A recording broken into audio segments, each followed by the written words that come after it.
bilaaba. Bismillah, alxamdulilah. Cabdiwaaxid baan ahay. Maanta halkan waxaan ku duubi doonaa gabay la hadlaya kana hadlaya dhalinyarada Soomaaliyeed. Gabaygan waxa uu isbarbardhig ku samayn doonaa dunida horumartay iyo wadamada horumaray iyo dhalinyarada doorka ay ka qaateen. Waxa uu barbar dhigayaa dunida ay dhibaatada iyo xasilooni darradu haleysay iyo dhalinyaradeedu doorka ay tahay inay ka qaataan. waxa uu farta ku fiiqi doonaa godololooyin iyo dhalinyaro badan oo dul hooganaya dhalinyarada Soomaaliyeed. waxa uu gabay ku hadli doonaa waxa la yiraahdo dhalinyarada Soomaaliyeed iyo dhaqankii meesha ay maanta ka taaganahay iyo waxa ay tahay dhalinyarada Soomaaliyeed dhalinyarahan aan maanta sheegi doono dhamaantood way wadaagaan. dhalinyarada anigu koowa ka ahay hadday wadankii joogaan hadday qurbaha joogaan iyo hadday meel kale joogaanba dhammaan dhalinyarahan gabaygu uu ku jira way wada haystaan. gabaygan ereyadiisu ay culus yihiin waxaan ku dadaalay maadaama fariintaydu ay gaarayso dhalinyarada Soomaaliyeed in aan u akhriyo ama u soo jeediyo gabay ay fahmi karayaan. gabaygu wuxuu leeyahay sida tan soo socota: hoyalaay hoyalaay hoye hoyalaay hoyalaay hoye dada gabayga waayadan ma dhigin dhiitankeedii wanigii ka dheeraadayon doorgu soo tiriine kuma dhiran maansooyinkan daabadayn jiraaye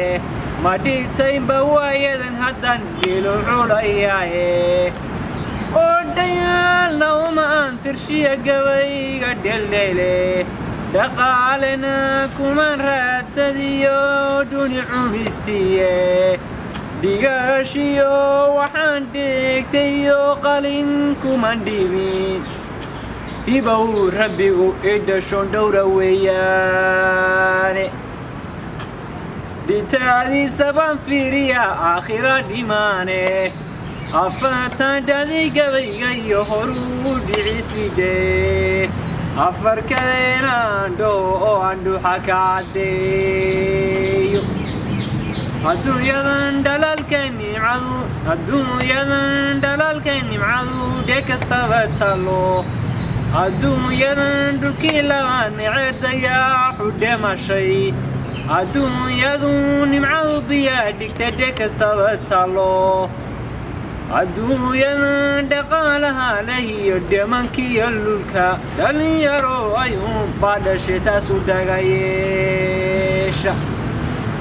dhanka kale adduunyadan dhiciyo bobku dhagaareeyey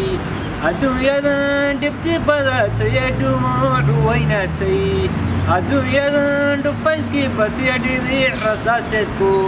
dhakafaarku dinidu batiya wali dhaqantaba adduunyada midka dawlata kugu dhuwayoobin dhalinyaro ka dhidhiday hadday dhow